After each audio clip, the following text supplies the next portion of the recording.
ಮೊದಲ ಪ್ರಶ್ನೆ 21. ಸಂಖ್ಯಾ ಸರಣಿಯನ್ನು ಪೂರ್ಣಗೊಳಿಸಿ. ಅಂದರೆ ಇಲ್ಲಿ 4, 6, 9, 13 ಅಂತ ಇದ್ದು ಮುಂದಿನ ಸರಣಿ ಯಾವುದು ಎಂಬುದನ್ನು ಕಂಡುಹಿಡಿಯಬೇಕು.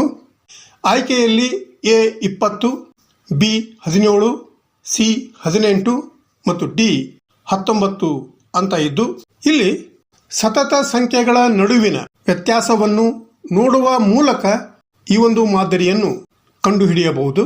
ಇಲ್ಲಿರುವಂತಹ ಪ್ರತಿಯೊಂದು ಸಂಖ್ಯೆಯ ವ್ಯತ್ಯಾಸವು ಪ್ರತಿ ಬಾರಿ ಒಂದರಂತೆ ಹೆಚ್ಚಾಗುತ್ತಾ ಹೋಗುತ್ತದೆ. ಅಂದರೆ 4, 6, 9, 13 ಇವುಗಳ ನಂತರದ ಸಂಖ್ಯೆ ಯಾವುದು ಅಂತ ನಾವು ನೋಡಿದಾಗ 4 ಸಂಖ್ಯೆ ಆದ ನಂತರ ಒಂದು ಸಂಖ್ಯೆ ಬಿಟ್ಟು ಅಂದರೆ 5 ಬಿಟ್ಟು 6 ಇದೆ. ಇದರ ನಂತರ 2 ಸಂಖ್ಯೆ ಬಿಟ್ಟು ಅಂದರೆ 7, 8 ಬಿಟ್ಟು 9 ಇದೆ. ಇದರ ನಂತರ 3 ಸಂಖ್ಯೆಗಳನ್ನು ಬಿಟ್ಟು ಅಂದರೆ 10, 11, 12ರ ನಂತರ 13 ಇದೆ. ಅಂದ ಮೇಲೆ 13ರ ನಂತರ 4 ಸಂಖ್ಯೆಗಳನ್ನು ಬಿಟ್ಟು ಬರುವಂತ ಸಂಖ್ಯೆಯೇ ಮುಂದಿನ ಸಂಖ್ಯೆಯಾಗಿದೆ. ಅಂದ ಮೇಲೆ 13ರ ನಂತರ 4 ಸಂಖ್ಯೆಗಳು ಅಂದರೆ 14, 15, 16 ಮತ್ತು 17ರ ನಂತರ 18 ಬರುತ್ತದೆ. ಆದ್ದರಿಂದ ಇಲ್ಲಿ ಸರಿಯಾದ ಉತ್ತರ ಸಿ 18 ಆಗಿದೆ. ಅಂದರೆ ಈ ಒಂದು ಸಂಖ್ಯಾ ಸರಣಿಯಲ್ಲಿ ಅಂದರೆ 4, 6, 9, 13 ಆದ ಮೇಲೆ 18 ಬರುತ್ತದೆ. ಇನ್ನು ಪ್ರಶ್ನೆ 22. 79, 87 ಬಿಟ್ಟ ಸ್ಥಳ 89, 83 ಈ ಸಂಖ್ಯಾ ಸರಣಿಯನ್ನು ಪೂರ್ಣಗೊಳಿಸಿ ಅಂತ ಇದೆ. ಅಂದರೆ ಇಲ್ಲಿ 87 ಮತ್ತು 89ರ ಮಧ್ಯದ ಸಂಖ್ಯೆ ಯಾವುದು ಎಂಬುದನ್ನು ಕಂಡುಹಿಡಿಯಬೇಕು. ಇಲ್ಲಿ ಆಯ್ಕೆಯನ್ನು ನೋಡಿದಾಗ ಎ 81, ಬಿ 80, ಸಿ 79 ಮತ್ತು ಡಿ 82 ಇದ್ದು ಸರಿಯಾದ ಉತ್ತರ ಎ 81 ಆಗಿದೆ. ಈ ಒಂದು ಸರಣಿಯು ಪರ್ಯಾಯ ಮಾದರಿಯನ್ನು ಅನುಸರಿಸುತ್ತದೆ. ಅಂದರೆ 1ನೇ, 3ನೇ ಮತ್ತು 5ನೇ ಸ್ಥಾನಗಳಲ್ಲಿ ಇರುವಂತಹ ಸಂಖ್ಯೆಗಳು ಅಂದರೆ 1ನೇ ಸ್ಥಾನದಲ್ಲಿ 79, 3ನೇ ಸ್ಥಾನದಲ್ಲಿ ಬಿಟ್ಟ ಸ್ಥಳವಿದೆ, ಇನ್ನು 5ನೇ ಸ್ಥಾನದಲ್ಲಿ 83 ಇದೆ. ಇವು ಪ್ರತಿ ಬಾರಿಯೂ 2ರಷ್ಟು ಹೆಚ್ಚಾಗುತ್ತವೆ. ಅಂದ ಮೇಲೆ 79ಕ್ಕೆ 2 ಕೂಡಿಸಿದಾಗ 81 ಆಗುತ್ತದೆ. ಅಂದರೆ ಇದು 3ನೇ ಸಂಖ್ಯೆಯಾಗಿದೆ. ಈ 81ಕ್ಕೆ 2 ಕೂಡಿಸಿದಾಗ 83 ಆಗುತ್ತದೆ. ಇದು 5ನೇ ಸಂಖ್ಯೆಯಾಗಿದೆ. ಇನ್ನು 2ನೇ ಮತ್ತು 4ನೇ ಸಂಖ್ಯೆಗಳಲ್ಲಿ ಇರುವಂತಹ ಸಂಖ್ಯೆಗಳು 87 ಮತ್ತು 89 ಆಗಿದ್ದು ಇವು ಸಹ ಅದೇ ಮಾದರಿಯನ್ನು ಅನುಸರಿಸುತ್ತವೆ. ಅಂದರೆ 2ರಷ್ಟು ಹೆಚ್ಚಾಗುತ್ತವೆ. ಅಂದ ಮೇಲೆ 2ನೇ ಸಂಖ್ಯೆ 87ಕ್ಕೆ 2 ಕೂಡಿಸಿದಾಗ ಅದು 89 ಆಗುತ್ತದೆ. ಅಂದರೆ ಅದು 4ನೇ ಸಂಖ್ಯೆಯಾಗಿದೆ. ಆದ್ದರಿಂದ ಪ್ರಶ್ನೆಯಲ್ಲಿ ಇರುತ್ತಿರುವಂತಹ ಈ ಒಂದು ಸಂಖ್ಯಾ ಸರಣಿಯಾದಂಥ 79, 87, 81, 89 ಮತ್ತು 83 ಆಗಿದೆ. ಪ್ರಶ್ನೆ 23. ಈ ವರ್ಣಮಾಲೆಯ ಸರಣಿಯನ್ನು ಪೂರ್ಣಗೊಳಿಸಿ ಅಂತ ಪ್ರಶ್ನೆ ಇದೆ. JAK, KBL, LCM, MDN ಮುಂದೆ ಬಿಟ್ಟ ಸ್ಥಳವಿದೆ. ಇಲ್ಲಿ ಆಯ್ಕೆಯನ್ನು ನೋಡಿದಾಗ A OEP, B NEO, C MEN, D PFQ ಅಂತ ಇದ್ದು ಈ ಒಂದು ಮಾದರಿಯು ವರ್ಣಮಾಲೆಯಲ್ಲಿ ಪ್ರತಿ ಅಕ್ಷರವನ್ನು ಒಂದು ಸ್ಥಾನದಿಂದ ಮುಂದಕ್ಕೆ ತೆಗೆದುಕೊಂಡು ಪ್ರತಿ ಬಾರಿಯೂ ಒಂದು ಅಕ್ಷರವನ್ನು ಬಿಟ್ಟು ಪ್ರತಿ ಗುಂಪಿಗೆ ಹೊಸ ಆರಂಭಿಕ ಅಕ್ಷರವನ್ನು ಬಳಸುವ ಮೂಲಕ ಮುಂದುವರಿಯುತ್ತದೆ. ಅಂದರೆ ಇಲ್ಲಿರುವಂತಹ ಮೊದಲ ಅಕ್ಷರಗಳು JKLM ಅಂತ ಇದ್ದು ಮಧ್ಯದ ಅಕ್ಷರಗಳು ABCD ಅಂತ ಇವೆ ಮತ್ತು ಕೊನೆಯ ಅಕ್ಷರಗಳು KLMN ಅಂತ ಇದ್ದು ಅಂದ ಮೇಲೆ ಇಲ್ಲಿ ಪ್ರತಿಯೊಂದು ಪದದ ಮೊದಲ ಅಕ್ಷರಗಳು ವರ್ಣಮಾಲೆಯ ಅನುಕ್ರಮವನ್ನು ಅನುಸರಿಸುತ್ತವೆ. ಅಂದರೆ ಪ್ರತಿಯೊಂದು ಪದದ ಮೊದಲ ಅಕ್ಷರ JKLM ಅಂತ ಇದ್ದ ಮೇಲೆ ಮುಂದಿನ ಅಕ್ಷರ N ಎಂದು ಆಗುತ್ತದೆ. ಇನ್ನು 2ನೇ ಅಕ್ಷರಗಳು ಸಹ ಈ ಒಂದು ವರ್ಣಮಾಲೆಯ ಅನುಕ್ರಮದಲ್ಲಿ ಇದ್ದು 2ನೇ ಅಕ್ಷರಗಳು ಆದಂತ ABCD ನಂತರ ಮುಂದಿನ ಅಕ್ಷರ E ಆಗುತ್ತದೆ. ಇನ್ನು ಮೂರನೇ ಅಕ್ಷರಗಳು ಇದೇ ರೀತಿಯ ಮಾದರಿಯನ್ನು ಅಂದರೆ ಕೆ ಎಲ್ ಎಂ ಎನ್ ಮುಂದಿನ ಅಕ್ಷರ ಓ ಆಗುತ್ತದೆ.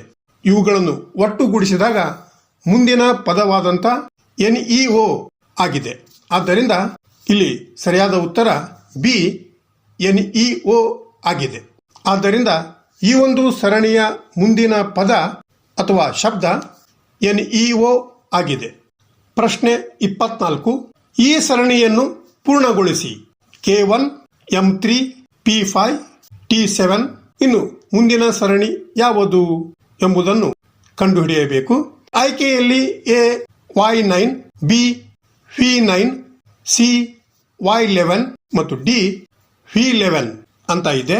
ಈ ಒಂದು ಮಾದರಿಯು ಅಕ್ಷರಗಳ ನಡುವಿನ ಹೆಚ್ಚುತ್ತಿರುವಂತಹ ಅಂತರ ಮತ್ತು ಸಂಖ್ಯೆಗಳ ನಡುವಿನ ಸ್ಥಿರ ವ್ಯತ್ಯಾಸವನ್ನು ಅನುಸರಿಸುತ್ತದೆ. ಇಲ್ಲಿ ಮೊದಲಿಗೆ ನಾವು ಅಕ್ಷರಗಳನ್ನು ನೋಡಿದಾಗ ಪ್ರತಿಯೊಂದು ಅಕ್ಷರಗಳ ನಡುವಿನ ಅಂತರವು ಪ್ರತಿ ಬಾರಿಯೂ ಒಂದರಂತೆ ಹೆಚ್ಚಾಗುತ್ತಾ ಹೋಗುತ್ತದೆ. ಅಂದರೆ ಕೆ ಆದ ಮೇಲೆ ಎಲ್ ನಂತರ ಎಂ ಇದೆ, ಎಂ ಆದ ನಂತರ NO ನಂತರ ಪಿ ಇದೆ, ಪಿ ಅಕ್ಷರದ ನಂತರ ಅಂದರೆ QRS ನಂತರ ಟಿ ಇದೆ. ಅಂದ ಮೇಲೆ ಟಿ ಆದ ಮೇಲೆ 4 ಅಕ್ಷರಗಳು ಅಂದರೆ UVWX ಆದ ಮೇಲೆ Y ಆಗಿರುತ್ತದೆ. ಅಂದರೆ ಅಕ್ಷರಗಳಲ್ಲಿ KMPT ಆದ ಮೇಲೆ Y ಬರುತ್ತದೆ. ಇನ್ನು ಸಂಖ್ಯೆಗಳನ್ನು ನೋಡಿದಾಗ ಸರಣಿಯಲ್ಲಿರುವಂತಹ ಸಂಖ್ಯೆಗಳು 1, 3, 5, 7ರ ಸ್ಥಿರ ವ್ಯತ್ಯಾಸದೊಂದಿಗೆ ಬೆಸ ಸಂಖ್ಯೆಗಳು ಆಗಿವೆ. ಅಂದ ಮೇಲೆ ಅಕ್ಷರಗಳ ನಂತರ ಇರುವ ಸಂಖ್ಯೆಗಳು ಸರಿ ಸಂಖ್ಯೆಗಳಾದ 2, 4, 6 ಬಿಟ್ಟು ಇರುವಂತ ಬೆಸ ಸಂಖ್ಯೆಗಳು ಆಗಿವೆ. ಅಂದರೆ 1, 3, 5, 7 ಇನ್ನು ಮುಂದಿನ ಸರಿ ಸಂಖ್ಯೆಯಾದಂಥ 8 ಆದ ಮೇಲೆ ಬರುವಂತಹ ಬೆಸ ಸಂಖ್ಯೆ 9 ಆಗಿದೆ. ಅಂದ ಮೇಲೆ ಅಕ್ಷರದಲ್ಲಿ Y ಮತ್ತು ಸಂಖ್ಯೆಯಲ್ಲಿ 9 ಇರುವುದರಿಂದ ಸರಿಯಾದ ಆಯ್ಕೆ ಎ Y9 ಆಗಿದೆ. ಅಂದರೆ ಈ ಸರಣಿ K1 M3 P5 T7 Y9 ಆಗಿದೆ. ಪ್ರಶ್ನೆ 25. 704969 ಈ ಸಂಖ್ಯೆಯ ಘನಮೂಲವನ್ನು ಕಂಡುಹಿಡಿಯಿರಿ ಅಂತ ಇದೆ.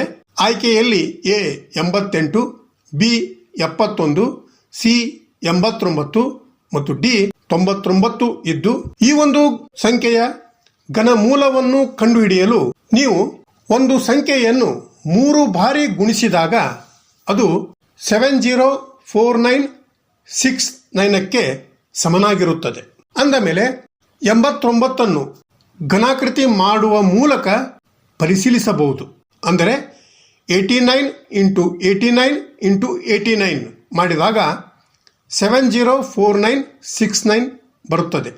ಆದ್ದರಿಂದ ಸರಿಯಾದ ಉತ್ತರ ಸಿ 89 ಆಗಿದೆ. ಅಂದರೆ 704969 ಈ ಒಂದು ಸಂಖ್ಯೆಯ ಘನಮೂಲವು 89 ಆಗಿದೆ. ಪ್ರಶ್ನೆ 26. 24, 30 ಮತ್ತು 36ರ LSA ಕಂಡುಹಿಡಿಯಿರಿ. ಅಂದರೆ LCM ಕಂಡುಹಿಡಿಯಿರಿ ಅಂತ ಪ್ರಶ್ನೆ ಇದೆ. ಆಯ್ಕೆಯಲ್ಲಿ ಎ 864, ಬಿ 720, ಸಿ 270 ಮತ್ತು ಡಿ 710 ಅಂತ ಇದೆ. ಮೊದಲಿಗೆ ಈ ಒಂದು LCM ಅನ್ನು ಕಂಡುಹಿಡಿಯಲು ಕೊಟ್ಟಂತ ಸಂಖ್ಯೆಗಳನ್ನು ಹಚ್ಚಿಕೊಳ್ಳಬೇಕು. 24, 30, 36 ಎಂದು. ಇದನ್ನು ಮೊದಲಿಗೆ 2ರಿಂದ ಭಾಗಾಕಾರ ಮಾಡಿದಾಗ 2 12 24, 2 15 30, 2 18 36 ಆಗಿದೆ. ಇನ್ನು ಮತ್ತೆ 2ರಿಂದ 2 6 12, ಇನ್ನು 15 ಹೋಗುವುದಿಲ್ಲ, ಮತ್ತೆ 15 ಹಚ್ಚಬೇಕು. ಆ ನಂತರ 2 9 18 ಆಗಿರುವುದರಿಂದ 9 ಹಚ್ಚಲಾಗಿದೆ. ಆ ನಂತರ ಮತ್ತೆ 2ರಿಂದ ನೋಡಿದಾಗ 2 3 6, ಮತ್ತೆ 15 ಹೋಗುವುದಿಲ್ಲ, 15 ಹಚ್ಚಬೇಕು. ಅದೇ ತರನಾಗಿ 9 ಸಹ ಹೋಗುವುದಿಲ್ಲ. ಇನ್ನು 3ರಿಂದ ನೋಡಿದಾಗ 3 1 3, 3 5 15, 3 3 9 ಆಗಿದೆ. ಇನ್ನು ಮತ್ತೆ 3ರಿಂದ ನೋಡಿದಾಗ ಮೊದಲ ಸಂಖ್ಯೆ ಒಂದಕ್ಕೆ ಒಂದನ್ನು ಹಚ್ಚಬೇಕು. ಆ ನಂತರ 5 ಹೋಗುವುದಿಲ್ಲ, 5ಅನ್ನು ಹಚ್ಚಬೇಕು. ಆ ನಂತರ 3 ಒಂದೇ 3 ಆಗಿದ್ದರಿಂದ ಒಂದನ್ನು ಹಚ್ಚಬೇಕು. ಆ ನಂತರ ಇಲ್ಲಿ 1 5 1 ಇರುವುದರಿಂದ 5 ಅಂದಾಗ 5 ಒಂದ್ಲೆ 5 ಆಗಿದ್ದು. ಅಂದ ಮೇಲೆ ಇಲ್ಲಿ LCM ಅನ್ನು ನೋಡಿದಾಗ 2 3 ಟೈಮ್ಸ್ ಇಂಟು ಮಾಡಬೇಕು. ಇದಕ್ಕೆ 3 ಅನ್ನು 2 ಟೈಮ್ಸ್ ಇಂಟು ಮಾಡಿದರೆ ಇದಕ್ಕೆ ಇಂಟು 5 ಮಾಡಿದಾಗ 360 ಬರುತ್ತದೆ. ಇದು LCM ಅಂದರೆ ಲಸಾ ಆಗಿದೆ. ಆದರೆ ಆಯ್ಕೆಯಲ್ಲಿ ಈ ಒಂದು 360 ಇರುವುದಿಲ್ಲ. ಈ ಒಂದು ಪ್ರಶ್ನೆಯ ಆಯ್ಕೆ ನಜರ್ ಚೂಕಿನಿಂದ ಮಿಸ್ಟೇಕ್ ಆಗಿರಬಹುದು. ಇನ್ನು ಪ್ರಶ್ನೆ 27, 60, 90 ಮತ್ತು 120ರ ಮಸಾ ಕಂಡು ಹಿಡಿಯಿರಿ ಅಂದರೆ HCF ಕಂಡು ಹಿಡಿಯಿರಿ ಅಂತ ಇದೆ. ಆಯ್ಕೆಯಲ್ಲಿ A 30, B 20, C 50 ಮತ್ತು D 60 ಅಂತ ಇದ್ದು, ಇಲ್ಲಿ ಮೊದಲಿಗೆ ನಾವು 60, 90, 120 ಹಚ್ಚಿಕೊಂಡು 2ರಿಂದ ಭಾಗಾಕಾರ ಮಾಡಿದಾಗ 2 30 60, 2 45 90, 2 60 120 ಆಗಿದೆ. ಇನ್ನು 3ರಿಂದ ನೋಡಿದಾಗ 3 10 30, 3 15 45, 3 20 60 ಆಗಿದೆ. ಇನ್ನು 5ರಿಂದ 5 2 10, 5 3 15, 5 4 20 ಆಗಿದೆ. ಅಂದ ಮೇಲೆ ಇಲ್ಲಿ 2 ಇಂಟು 3 ಇಂಟು 5 ಮಾಡಿದಾಗ 30 ಬರುತ್ತದೆ. ಇದು HCF ಆಗಿದೆ. ಆದ್ದರಿಂದ ಇಲ್ಲಿ ಸರಿಯಾದ ಉತ್ತರ A 30 ಆಗಿದೆ. ಪ್ರಶ್ನೆ 28, 1989ರ ವರ್ಗಮೂಲವು ಅಂತ ಪ್ರಶ್ನೆ ಇದೆ. ಆಯ್ಕೆಯಲ್ಲಿ 4 ಆಯ್ಕೆಗಳನ್ನು ಕೊಡಲಾಗಿದೆ. 1989ರ ವರ್ಗಮೂಲವು 44.59 ಆಗುತ್ತದೆ. ಆದರೆ ಈ ಒಂದು ಸಂಖ್ಯೆ ಈ 4 ಆಯ್ಕೆಯಲ್ಲಿ ಇಲ್ಲ. ಆದರೆ 1989ರ ವರ್ಗ ಆಯ್ಕೆ ಎ ಇಲ್ಲಿರುತ್ತಿರುವಂತ 39, 56, 121 ಆಗಿದೆ. ಅಂದರೆ 1989 1989ರಿಂದ ಗುಣಿಸಿದಾಗ 39, 56, 121 ಬರುತ್ತದೆ.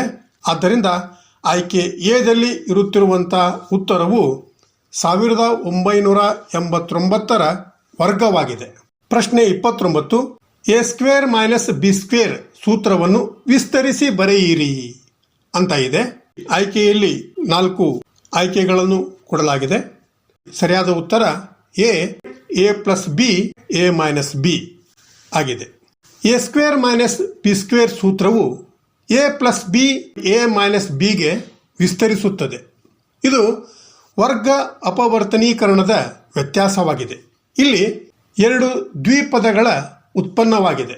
ಒಂದು ಪದಗಳ ಮೊತ್ತದೊಂದಿಗೆ ಅಂದರೆ A + B ಮತ್ತು ಇನ್ನೊಂದು ಪದಗಳ ವ್ಯತ್ಯಾಸದೊಂದಿಗೆ ಅಂದರೆ A - B ಅಂತ ಇದ್ದು, ಇವುಗಳ ವಿಸ್ತರಣೆ ಅಂದರೆ A² - B² ನ ವಿಸ್ತರಣೆ A + B, A - B ಆಗಿದೆ.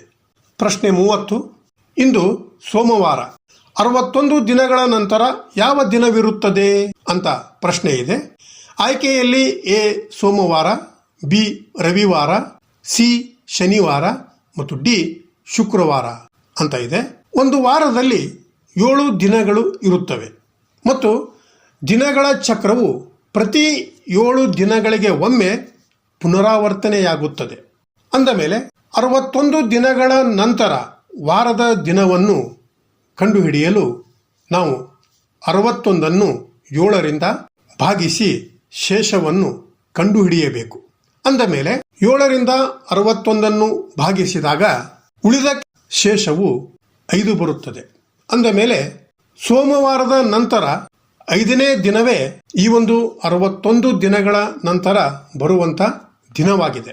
ಅಂದ ಮೇಲೆ ಸೋಮವಾರದಿಂದ 5 ದಿನಗಳ ಮುಂದಕ್ಕೆ ನಾವು ಎಣಿಸಿದಾಗ 1 ದಿನದ ನಂತರ ಮಂಗಳವಾರ, 2 ದಿನಗಳ ನಂತರ ಬುಧವಾರ, 3 ದಿನಗಳ ನಂತರ ಗುರುವಾರ, 4 ದಿನಗಳ ನಂತರ ಶುಕ್ರವಾರ ಮತ್ತು 5 ದಿನಗಳ ನಂತರ ಶನಿವಾರ ಇರುತ್ತದೆ. ಆದ್ದರಿಂದ ಇಲ್ಲಿ ಸರಿಯಾದ ಆಯ್ಕೆ ಸಿ ಶನಿವಾರ. ಅಂದರೆ ಇಂದು ಸೋಮವಾರ ಆಗಿದ್ದರೆ 61 ದಿನಗಳ ನಂತರ ಅದು ಶನಿವಾರವಾಗುತ್ತದೆ. ಪ್ರಶ್ನೆ 31. ಗಡಿಯಾರದ ಮುಳ್ಳುಗಳು ದಿನಕ್ಕೆ ಎಷ್ಟು ಬಾರಿ ಸರಳ ರೇಖೆಯಲ್ಲಿ ಆದರೆ ವಿರುದ್ಧ ದಿಶೆಯಲ್ಲಿ ಇರುತ್ತವೆ ಅಂತ ಪ್ರಶ್ನೆ ಇದೆ. ಆಯ್ಕೆಯಲ್ಲಿ ಎ 24 ಸಲ, ಬಿ 22 ಸಲ, ಸಿ 42 ಸಲ ಮತ್ತು ಡಿ 48 ಸಲ ಅಂತ ಇದ್ದು, ಈ ಒಂದು ಗಡಿಯಾರದ ಮುಳ್ಳುಗಳು 24 ಗಂಟೆಗಳ ದಿನದಲ್ಲಿ 22 ಬಾರಿ ಸರಳ ರೇಖೆಯಲ್ಲಿ ಇರುತ್ತವೆ, ಅಂದರೆ ವಿರುದ್ಧ ದಿಕ್ಕಿನಲ್ಲಿ ಇರುತ್ತವೆ. ಪ್ರತಿ 12 ಗಂಟೆಗಳಿಗೆ ಒಮ್ಮೆ 11 ಬಾರಿ ಇದು ಸಂಭವಿಸುತ್ತದೆ. ಎಂದರೆ ಗಡಿಯಾರದ ಮುಳ್ಳುಗಳು 11 ಬಾರಿ ಪರಸ್ಪರ ವಿರುದ್ಧವಾಗಿರುತ್ತವೆ. ಅಂದರೆ ಸರಳ ರೇಖೆಯಲ್ಲಿ ಒಂದು ದಿನ ಅಂದರೆ 24 ಗಂಟೆಯಲ್ಲಿ 12 ಗಂಟೆಗಳ ಚಕ್ರಗಳು ಇರುವುದರಿಂದ ಈ ಮಾದರಿಯು ಪೂರ್ಣ ದಿನದಲ್ಲಿ 2 ಬಾರಿ ಪುನರಾವರ್ತನೆಯಾಗುತ್ತದೆ. ಅಂದ ಮೇಲೆ 11 2ರಿಂದ ಗುಣಿಸಿದಾಗ 22 ಬರುತ್ತದೆ. ಆದ್ದರಿಂದ ಇಲ್ಲಿ ಸರಿಯಾದ ಉತ್ತರ ಬಿ 22 ಸಲ. ಅಂದರೆ ಗಡಿಯಾರದ ಮುಳ್ಳುಗಳು ದಿನಕ್ಕೆ 22 ಬಾರಿ ಸರಳ ರೇಖೆಯಲ್ಲಿ ಅಂದರೆ ವಿರುದ್ಧ ದಿಶೆಯಲ್ಲಿ ಇರುತ್ತವೆ. ಪ್ರಶ್ನೆ 32. ಮಾಯರಾಳು 1 ಲಕ್ಷ ರೂಪಾಯಿ ಮೌಲ್ಯದ ಕಾರನ್ನು ಖರೀದಿಸಿ 1,20,000ಕ್ಕೆ ಮಾರಾಟ ಮಾಡಿದಳು. ಅವಳು ಗಳಿಸಿದ ಲಾಭದ ಪ್ರತಿಶತ ಎಷ್ಟು ಅಂತ ಪ್ರಶ್ನೆ ಇದೆ. ಆಯ್ಕೆಯಲ್ಲಿ ಎ ಪ್ರತಿಶತ 28, ಬಿ ಪ್ರತಿಶತ 20, ಸಿ ಪ್ರತಿಶತ 2 ಮತ್ತು ಡಿ ಪ್ರತಿಶತ 200 ಅಂತ ಇದೆ. ಇಲ್ಲಿ profit divided by capital into 100 ಅಂದರೆ ಲಾಭವನ್ನು ಬಂಡವಾಳದಿಂದ ಭಾಗಿಸಿ 100ರಿಂದ ಗುಣಿಸುವಂತ ಈ ಒಂದು ಸೂತ್ರದಿಂದ ಇದನ್ನು ಕಂಡುಹಿಡಿಯಬೇಕು. ಈ ಒಂದು ಸೂತ್ರದ ಪ್ರಕಾರ ಪ್ರಾಫಿಟ್ ಅಂದರೆ 1 ಲಕ್ಷದ ಕಾರನ್ನು 1,20,000ಕ್ಕೆ ಮಾರಾಟ ಮಾಡಿದ್ದರಿಂದ ಲಾಭ 20,000 ಆಗಿದೆ. ಡಿವೈಡೆಡ್ ಬೈ ಬಂಡವಾಳ 1 ಲಕ್ಷವಾಗಿದ್ದು ಇಂಟು 100 20,000 1 ಲಕ್ಷದಿಂದ ಭಾಗಿಸಿದಾಗ 0.2 ಬರುತ್ತದೆ. ಇದಕ್ಕೆ 100ರಿಂದ ಗುಣಿಸಿದಾಗ 20 ಆಗುತ್ತದೆ. ಆದ್ದರಿಂದ ಇಲ್ಲಿ ಸರಿಯಾದ ಉತ್ತರ ಬಿ ಪ್ರತಿಶತ 20. ಅಂದರೆ ಮಾಯರಾಳು ಗಳಿಸಿದ ಲಾಭದ ಪ್ರತಿಶತ 20. ಪ್ರಶ್ನೆ 33. ವೀನು, ಮಾಯು ಮತ್ತು ಸುಷ್ಮಿತಾ ಅವರು ರೂಪಾಯಿ 1,20,000, ರೂಪಾಯಿ 90,000 ಮತ್ತು ರೂಪಾಯಿ 60,000 ಬಂಡವಾಳದೊಂದಿಗೆ ಪಾಲುದಾರರಾಗಿದ್ದಾರೆ. ರೂಪಾಯಿ 27,000 ಲಾಭವನ್ನು ನೀವು ಹೇಗೆ ಹಂಚುವಿರಿ ಅಂತ ಪ್ರಶ್ನೆ ಇದೆ. ಇಲ್ಲಿ 4 ಆಯ್ಕೆಗಳನ್ನು ಕೊಡಲಾಗಿದೆ. ಇವುಗಳಲ್ಲಿ ಯಾವುದು ಎಂಬುದನ್ನು ಕಂಡುಹಿಡಿಯೋಣ. ಮೊದಲು ಬಂಡವಾಳದ ಅನುಪಾತವನ್ನು ಕಂಡುಹಿಡಿಯಬೇಕು. ಅಂದರೆ ವೀನು, ಮಾಯು, ಸುಷ್ಮಿತಾ ಅವರು ಅನುಕ್ರಮವಾಗಿ 1,20,000, 90,000 ಮತ್ತು 60,000 ಬಂಡವಾಳದೊಂದಿಗೆ ಪಾಲುದಾರರು ಆಗಿದ್ದಾರೆ. ಈ ಎಲ್ಲ ಪ್ರತಿಯೊಂದು ಬಂಡವಾಳಗಳನ್ನು 30,000ದಿಂದ ಭಾಗಿಸಿದಾಗ ಅವುಗಳ ಅನುಪಾತವು 4, 3 ಮತ್ತು 2 ಆಗುತ್ತದೆ. ಅಂದ ಮೇಲೆ ಈ ಎಲ್ಲವುಗಳ ಒಟ್ಟು ಅನುಪಾತ ಅಂದರೆ 4, 3 ಮತ್ತು 2 ಕೂಡಿಸಿದಾಗ 9 ಆಗುತ್ತದೆ. ಇದು ಎಲ್ಲ ಬಂಡವಾಳದ ಒಟ್ಟು ಅನುಪಾತವಾಗಿದೆ. ಇಲ್ಲಿ ಒಟ್ಟು ಲಾಭ 27,000 ಇದ್ದು ಪ್ರತಿ ಅನುಪಾತದ ಮೌಲ್ಯವನ್ನು ನಾವು ನೋಡಿದಾಗ ಅಂದರೆ 27,000 ಲಾಭಕ್ಕೆ 9ರಿಂದ ನಾವು ಭಾಗಿಸಿದಾಗ 3,000 ಬರುತ್ತದೆ. ಅಂದರೆ ಪ್ರತಿ ಅನುಪಾತದ ಮೌಲ್ಯ 3,000 ರೂಪಾಯಿ ಆಗುತ್ತದೆ. ಅಂದ ಮೇಲೆ ವೀನುವಿನ ಅನುಪಾತ 4 ಇದ್ದಿದ್ದರಿಂದ 3,000ಕ್ಕೆ 4 ಗುಣಾಕಾರ ಮಾಡಿದಾಗ 12,000 ಬರುತ್ತದೆ. ಇನ್ನು ಮಾಯು ಅವಳ ಅನುಪಾತ 3 ಇರುವುದರಿಂದ 3ಕ್ಕೆ 3,000ದಿಂದ ಗುಣಾಕಾರ ಮಾಡಿದಾಗ 9,000 ಬರುತ್ತದೆ. ಇನ್ನು ಸುಷ್ಮಿತಾ ಅನುಪಾತ 2 ಇರುವುದರಿಂದ 3,000ಕ್ಕೆ 2ರಿಂದ ಗುಣಾಕಾರ ಮಾಡಿದಾಗ 6,000 ಬರುತ್ತದೆ. ಅಂದ ಮೇಲೆ ಸರಿಯಾದ ಉತ್ತರ ಸಿ. ಅಂದರೆ ವೀನು ರೂಪಾಯಿ 12,000, ಮಾಯು ರೂಪಾಯಿ 9,000 ಮತ್ತು ಸುಷ್ಮಿತಾ ರೂಪಾಯಿ 6,000 ಲಾಭವನ್ನು ಪಡೆದುಕೊಂಡಿದ್ದಾರೆ. ಪ್ರಶ್ನೆ 34. ಎ ಮತ್ತು ಬಿ ಒಂದು ಕೆಲಸವನ್ನು ಕ್ರಮವಾಗಿ 12 ದಿನಗಳು ಮತ್ತು 18 ದಿನಗಳಲ್ಲಿ ಪೂರ್ಣಗೊಳಿಸಬಹುದು. ಅವರು ಜೊತೆಯಾಗಿ ಕೆಲಸವನ್ನು ಆರಂಭಿಸುತ್ತಾರೆ. ಆದರೆ ಎಯು 4 ದಿನಗಳ ನಂತರ ಬಿಟ್ಟು ಹೊರಡುವನು. ಬಿ ಉಳಿದ ಕೆಲಸವನ್ನು ಪೂರ್ಣಗೊಳಿಸಲು ಎಷ್ಟು ದಿನ ತೆಗೆದುಕೊಳ್ಳುವನು ಅಂತ ಪ್ರಶ್ನೆ ಇದೆ. ಆಯ್ಕೆಯಲ್ಲಿ ಎ 8 ದಿನಗಳು, ಬಿ 10 ದಿನಗಳು, ಸಿ 6 ದಿನಗಳು ಮತ್ತು ಡಿ 12 ದಿನಗಳು ಅಂತ ಇದ್ದು, ಇಲ್ಲಿ ಸರಿಯಾದ ಉತ್ತರ ಎ 8 ದಿನಗಳು. ಅಂದರೆ ಎ ಒಂದು ಕೆಲಸವನ್ನು 12 ದಿನಗಳಲ್ಲಿ ಮಾಡುತ್ತಾನೆ ಮತ್ತು ಬಿ ಅದೇ ಕೆಲಸವನ್ನು 18 ದಿನಗಳಲ್ಲಿ ಮಾಡುತ್ತಾನೆ. ಅಂದರೆ ಒಂದು ದಿನದಲ್ಲಿ ಅವರು ಮಾಡುವಂತ ಕೆಲಸ ಎಯ ಒಂದು ದಿನದ ಕೆಲಸ 1/12 ಆದರೆ ಬಿಯ ಒಂದು ದಿನದ ಕೆಲಸ 1/18 ಆಗಿದೆ.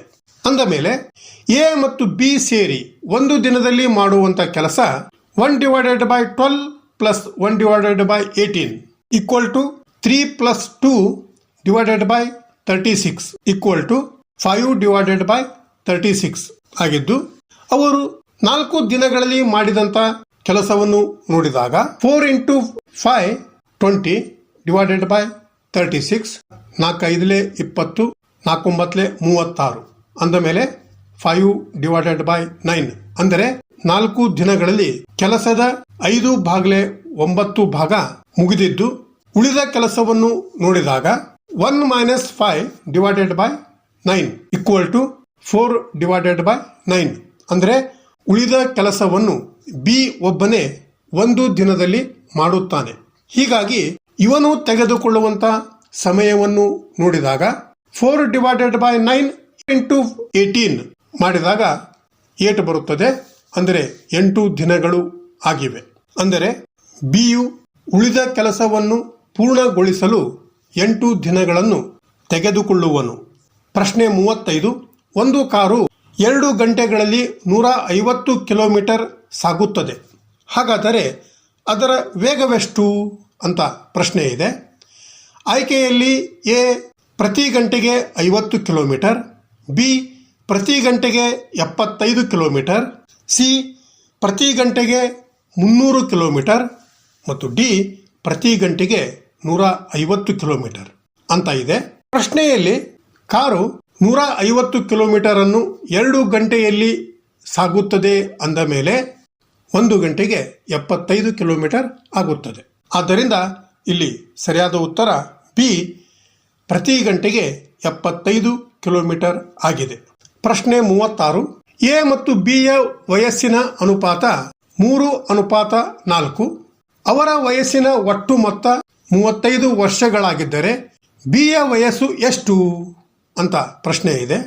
ಆಯ್ಕೆಯಲ್ಲಿ ಎ 15 ವರ್ಷಗಳು, ಬಿ 18 ವರ್ಷಗಳು, ಸಿ 21 ವರ್ಷಗಳು ಮತ್ತು ಡಿ 20 ವರ್ಷಗಳು ಅಂತ ಇವೆ. ಇಲ್ಲಿ ಎ ಮತ್ತು ಬಿಯ ಅನುಪಾತವನ್ನು ನೋಡಿದಾಗ ಅದು 3:4 ಇದ್ದು ಒಟ್ಟು ವಯಸ್ಸು 35 ವರ್ಷಗಳು ಇವೆ. ಅಂದ ಮೇಲೆ ಅನುಪಾತದ ಒಟ್ಟು ಭಾಗಗಳು 3 + 4 = 7. ಅಂದರೆ 3 ಮತ್ತು 4 ಕೂಡಿಸಿದಾಗ 7 ಭಾಗಗಳು ಬರುತ್ತವೆ. ಆದ್ದರಿಂದ ಒಂದು ಭಾಗ 35 7ರಿಂದ ಭಾಗಿಸಿದಾಗ 5 ವರ್ಷಗಳು ಬರುತ್ತವೆ. ಬಿಯ ವಯಸ್ಸು 4 ಭಾಗಗಳು ಆಗಿದ್ದು, ಇದನ್ನು ಅಂದರೆ 4 5ರಿಂದ ಗುಣಿಸಿದಾಗ 20 ಬರುತ್ತದೆ. ಆದ್ದರಿಂದ ಇಲ್ಲಿ ಸರಿಯಾದ ಉತ್ತರ ಡಿ 20 ವರ್ಷಗಳು. ಅಂದರೆ ಬಿಯ ವಯಸ್ಸು 20 ವರ್ಷಗಳು ಆಗಿವೆ. ಪ್ರಶ್ನೆ 37. ಒಂದು ಕೋಡ್ ಪ್ರಕಾರ ಕಂಪ್ಯೂಟರ್ ಅನ್ನು ಪಿಮೋಕ್ರೇಟಿವ್ ಎಂದು ಬರೆಯಲಾಗಿದೆ. ಹಾಗಾದರೆ ಅದೇ ಕೋಡ್ ಪ್ರಕಾರ ಡಿಸೈಫರ್ ಅನ್ನು ಹೇಗೆ ಬರೆಯಬಹುದು ಅಂತ ಪ್ರಶ್ನೆ ಇದೆ. ಇಲ್ಲಿ 4 ಆಯ್ಕೆಗಳನ್ನು ಕೊಡಲಾಗಿದೆ. ಕಂಪ್ಯೂಟರ್ ಅನ್ನು ಪಿಮೋಕ್ರೇಟಿವ್ ಎಂಬುವಂತ ಶಬ್ದಕ್ಕೆ ಯಾವ ತೆರನಾಗಿ ಹೊಂದಿಸಿದ್ದಾರೆ ಅಂತ ನಾವು ನೋಡಿದಾಗ, ಇಲ್ಲೇ ಅಕ್ಷರಗಳನ್ನು ಆಯಾ ಶಬ್ದಗಳಲ್ಲಿ ಇರುತ್ತಿರುವಂತ ಅಕ್ಷರಗಳಿಗೆ ಹೊಂದಿಸಿದ್ದಾರೆ. ಅಂದರೆ ಕಂಪ್ಯೂಟರ್ನ ಮೊದಲ ಅಕ್ಷರ ಸಿ ಎನ್ನುವಂತ ಅಕ್ಷರವು ಪಿಮೋಕ್ರೇಟಿವ್ದಲ್ಲಿ 4ನೇ ಅಕ್ಷರವಾಗಿದೆ. ಅದೇ ರೀತಿ ಕಂಪ್ಯೂಟರ್ನಲ್ಲಿ ಇರುತ್ತಿರುವಂಥ ಪಿ ಅಕ್ಷರವು ಪಿಮೋಕ್ರೆಟೋದಲ್ಲಿ 1ನೇ ಅಕ್ಷರ ಪಿ ಇದೆ. ಇನ್ನು ಈ ಎರಡು ಅಕ್ಷರಗಳ ಮಧ್ಯದಲ್ಲಿ ಇರುತ್ತಿರುವಂಥ ಅಕ್ಷರಗಳನ್ನು ಅದಲು ಬದಲು ಮಾಡಲಾಗಿದೆ. ಇನ್ನು ಇದೇ ಶಬ್ದದ 5ನೇ ಅಕ್ಷರವಾದಂಥ ಯು, ಇದು ಪಿಮೋಕ್ರೆಟೋದ ಕೊನೆಯ ಅಕ್ಷರವಾದಂಥ ಯುಗೆ ಇದೆ. ಇನ್ನು ಕಂಪ್ಯೂಟರ್ನ ಕೊನೆಗೆ ಇರುತ್ತಿರುವಂಥ ಆರ್ ಅಕ್ಷರ ಪಿಮೋಕ್ರೆಟೋವಿನ 5ನೇ ಅಕ್ಷರ ಆರ್ ಆಗಿದೆ. ಮತ್ತು ಇವುಗಳ ಮಧ್ಯದಲ್ಲಿರುತ್ತಿರುವಂಥ ಅಕ್ಷರಗಳನ್ನು ಸಹ ಅದಲು ಬದಲು ಮಾಡಲಾಗಿದೆ. ಪ್ರಶ್ನೆಯಲ್ಲಿ ಈ ತೆರನಾಗಿ ಪಿಮೋಕ್ರೆಟೋ ಅನ್ನುವಂಥ ಈ ಒಂದು ಮಾದರಿಯ ಪ್ರಕಾರವಾಗಿ ಬರೆಯಲಾಗಿದ್ದರಿಂದ ಇಲ್ಲಿ ಡಿಸೈಫರ್ ಎನ್ನುವಂಥ ಶಬ್ದಕ್ಕೆ ಇದೇ ತೆರನಾದಂಥ ಮಾದರಿ ನಾವು ರಚಿಸಿದಾಗ ಅದಕ್ಕೆ ಸರಿಯಾದ ಆಯ್ಕೆ ಎ, ಐಸ್ ಡ್ರೆಹೆಪ್ ಆಗಿದೆ. ಪ್ರಶ್ನೆ 38. ಒಂದು ಕೋಡ್ ಪ್ರಕಾರ ಹರಿಯಾಣವನ್ನು 81971551 ಎಂದು ಬರೆಯಲಾಗಿದೆ. ಹಾಗಾದರೆ ಅದೇ ಕೋಡ್ ಪ್ರಕಾರ ಧಾರವಾಡವನ್ನು ಹೇಗೆ ಬರೆಯಬಹುದು ಅಂತ ಪ್ರಶ್ನೆ ಇದೆ. ಆಯ್ಕೆಯಲ್ಲಿ 4 ಆಯ್ಕೆಗಳನ್ನು ಕೊಡಲಾಗಿದೆ. ಇಲ್ಲಿ ಮೊದಲಿಗೆ ಆಂಗ್ಲ ಭಾಷೆಯ ಎದಿಂದ ಜೆಡ್ ವರೆಗೆ ಇರುತ್ತಿರುವಂತಹ 26 ವರ್ಣಮಾಲೆಯಲ್ಲಿ ಪ್ರತಿಯೊಂದು ಅಕ್ಷರಗಳಿಗೆ 1ರಿಂದ ಜೆಡ್ ವರೆಗೆ 1, 2, 3ರಂತೆ 26 ಅಂಕೆಗಳನ್ನು ಮಾಡಿಕೊಳ್ಳಬೇಕು. ಇಲ್ಲಿ ಸಂಕೇತವು ವರ್ಣಮಾಲೆಯಲ್ಲಿ ಪ್ರತಿಯೊಂದು ಅಕ್ಷರದ ಸ್ಥಾನದ ಅಂಕೆಗಳ ಮೊತ್ತವನ್ನು ಬಳಸುತ್ತದೆ. ಕೊನೆಯ ಅಕ್ಷರವನ್ನು ಏಕ ಅಂಕಿಯಾಗಿ ಅಂದರೆ ಒಂದು ಕೋಡ್ ಮಾಡಲಾಗಿದೆ. ಪ್ರಶ್ನೆಯಲ್ಲಿ ಇರುವಂತ ಹರಿಯಾಣ ಎಂಬುದಕ್ಕೆ 81971551 ಕೋಡನ್ನು ಹೇಗೆ ಕೊಡಲಾಗಿದೆ ಎಂಬುದನ್ನು ನೋಡಿದಾಗ ಎಚ್ ಎಂಬುದು 8ನೇ ಅಕ್ಷರವಾಗಿದ್ದರಿಂದ 8, ಎ ಎಂಬುದು 1ನೇ ಅಕ್ಷರವಾಗಿರುವುದರಿಂದ 1, ಆರ್ ಎಂಬುದು 18ನೇ ಅಕ್ಷರವಾಗಿದ್ದರಿಂದ 1 ಮತ್ತು 8 ಕೂಡಿಸಿ 9, ಇನ್ನು ವೈ ಎಂಬುದು 25ನೇ ಅಕ್ಷರವಾಗಿದ್ದರಿಂದ 2 ಮತ್ತು 5 ಕೂಡಿಸಿ 7, ನಂತರ ಎ ಎಂಬುದು 1ನೇ ಅಕ್ಷರ ಇರುವುದರಿಂದ 1 ಎಂದು, ಇನ್ನು ಎನ್ ಎಂಬುದು 14ನೇ ಅಕ್ಷರವಾಗಿದ್ದರಿಂದ 1 ಮತ್ತು 4 ಕೂಡಿಸಿ 5 ಮತ್ತು ಕೊನೆಯದಾಗಿ ಎ ಎಂಬುದು 1ನೇ ಅಕ್ಷರವಾಗಿದ್ದರಿಂದ 1 ಎಂದು ಕೋಡನ್ನು ಕೊಡಲಾಗಿದೆ. ಅಂದ ಮೇಲೆ ಇದೇ ರೀತಿಯಲ್ಲಿ ಧಾರವಾಡ ಎಂಬುದನ್ನು ನೋಡಿದಾಗ ಡಿ ಎಂಬುದು 4ನೇ ಅಕ್ಷರವಾಗಿದ್ದರಿಂದ 4, ಎಚ್ ಎಂಬುದು 8ನೇ ಅಕ್ಷರವಾಗಿದ್ದರಿಂದ 8, ಎ ಎಂಬುದು 1ನೇ ಅಕ್ಷರ ಇರುವುದರಿಂದ 1, ಆರ್ ಎಂಬುದು 18ನೇ ಅಕ್ಷರವಾಗಿದ್ದರಿಂದ 1 ಮತ್ತು 8 ಕೂಡಿಸಿ 9, ಡಬ್ಲ್ಯೂ ಎಂಬುದು 23ನೇ ಅಕ್ಷರವಾಗಿದ್ದರಿಂದ 2 ಮತ್ತು 3 ಕೂಡಿಸಿ 5, ಇನ್ನು ಎ ಎಂಬುದು 1ನೇ ಅಕ್ಷರವಾಗಿದ್ದರಿಂದ 1 ಮತ್ತು ಕೊನೆಯದಾಗಿ ಡಿ ಎಂಬುದು 4ನೇ ಅಕ್ಷರವಾಗಿರುವುದರಿಂದ 4 ಆಗಿರುತ್ತದೆ. ಅಂದರೆ ಧಾರವಾಡಕ್ಕೆ 4, 8, 1, 9, 5, 1, 4 ಕೋಡ್ ಆಗಿದೆ. ಆದ್ದರಿಂದ ಇಲ್ಲಿ ಸರಿಯಾದ ಉತ್ತರ ಎ 4, 8, 1, 9, 5, 1, 4 ಆಗಿದೆ. ಪ್ರಶ್ನೆ 39. ಒಂದು ಕೋಡ್ ಪ್ರಕಾರ ಜಪಾನನ್ನು 42 ಎಂದು ಬರೆದರೆ ಅದೇ ಕೋಡ್ ಪ್ರಕಾರ ಇಂಡಿಯಾವನ್ನು ಏನೆಂದು ಬರೆಯುತ್ತೀರಿ ಅಂತ ಪ್ರಶ್ನೆ ಇದೆ. ಆಯ್ಕೆಯಲ್ಲಿ ಎ 37, ಬಿ 39, ಸಿ 40 ಮತ್ತು ಡಿ 42 ಅಂತ ಇದೆ. ಇಲ್ಲಿ ಜಪಾನ್ ಅನ್ನುವಂಥ ಶಬ್ದಕ್ಕೆ 42 ಎಂದು ಹೇಗೆ ಬರೆದಿದ್ದಾರೆ ಅಂತ ನೋಡಿದಾಗ ಜೆ ವರ್ಣಮಾಲೆಯಲ್ಲಿ 10ನೇಯದು ಆಗಿದ್ದು, ಎ 1ನೇಯದು ಆಗಿದೆ, ಪಿ 16ನೇಯದು, ಮತ್ತೆ ಎ 1ನೇಯದು ಮತ್ತು ಎನ್ 14ನೇ ಸ್ಥಾನದಲ್ಲಿ ಇರುವುದರಿಂದ ಈ ಎಲ್ಲ ಅಂಕಿಗಳನ್ನು ಅಂದರೆ 10, 1, 16, 1, 14 ಈ ಸಂಖ್ಯೆಗಳನ್ನು ಕೂಡಿಸಿದಾಗ 42 ಬರುತ್ತದೆ. ಅಂದರೆ ಜಪಾನನ್ನು ಈ ತೆರನಾಗಿ 42 ಎಂದು ಬರೆಯಲಾಗಿದೆ. ಇದೇ ತೆರನಾಗಿ ಇಂಡಿಯಾವನ್ನು ನೋಡಿದಾಗ ಐ 9ನೇ ಸ್ಥಾನದಲ್ಲಿದೆ, ಎನ್ 14ನೇ ಸ್ಥಾನದಲ್ಲಿದೆ, ಡಿ 4ರಲ್ಲಿದೆ, ಐ 9ರಲ್ಲಿದೆ ಮತ್ತು ಎ 1ನೇ ಸ್ಥಾನದಲ್ಲಿದೆ. ಈ ಎಲ್ಲ ಸಂಖ್ಯೆಗಳನ್ನು ಅಂದರೆ 9, 14, 4, 9 ಮತ್ತು 1 ಇವುಗಳನ್ನು ಕೂಡಿಸಿದಾಗ 37 ಆಗುತ್ತದೆ. ಅಂದ ಮೇಲೆ ಇಲ್ಲಿ ಸರಿಯಾದ ಉತ್ತರ ಎ 37. ಅಂದರೆ ಇಂಡಿಯಾವನ್ನು 37 ಎಂಬ ಕೋಡಿನಿಂದ ಬರೆಯಬೇಕು. ಕೊನೆಯ ಪ್ರಶ್ನೆ 40. ಒಂದು ವೇಳೆ ರೂಮನ್ನು ಬೆಡ್ ಎಂದು, ಬೆಡ್ ಅನ್ನು ವಿಂಡೋ ಎಂದು, ವಿಂಡೋ ಅನ್ನು ಫ್ಲವರ್ ಎಂದು ಮತ್ತು ಫ್ಲವರ್ ಅನ್ನು ಕೂಲರ್ ಎಂದು ಕರೆದರೆ ಒಬ್ಬ ಮನುಷ್ಯ ಯಾವುದರ ಮೇಲೆ ನಿದ್ರಿಸುತ್ತಾನೆ ಅಂತ ಪ್ರಶ್ನೆ ಇದೆ. ಆಯ್ಕೆಯಲ್ಲಿ A bed, B room, C flower ಮತ್ತು ಡಿ ವಿಂಡೋ ಅಂತ ಕೊಡಲಾಗಿದೆ. ಸಾಮಾನ್ಯವಾಗಿ ಮನುಷ್ಯ ಬೆಡ್ ಮೇಲೆ ನಿದ್ರಿಸುತ್ತಾನೆ. ಆದರೆ ಈ ಪ್ರಶ್ನೆಯಲ್ಲಿ ಇರುವಂತಹ ಹೆಸರುಗಳ ಪ್ರಕಾರ ಬೆಡ್ ಅನ್ನು ವಿಂಡೋ ಎಂದು ಕರೆಯಲಾಗಿದೆ. ಆದ್ದರಿಂದ ಇಲ್ಲಿ ಸರಿಯಾದ ಉತ್ತರ ಡಿ ವಿಂಡೋ ಆಗಿದೆ. ಈ ತೆರನಾಗಿ 20 MCQs ಇದ್ದು ಮುಂದಿನ ಕ್ಲಾಸಿನಲ್ಲಿ ಉಳಿದ MCQs ಗಳೊಂದಿಗೆ ಮತ್ತೆ ಭೇಟಿಯಾಗೋಣ. Thank you.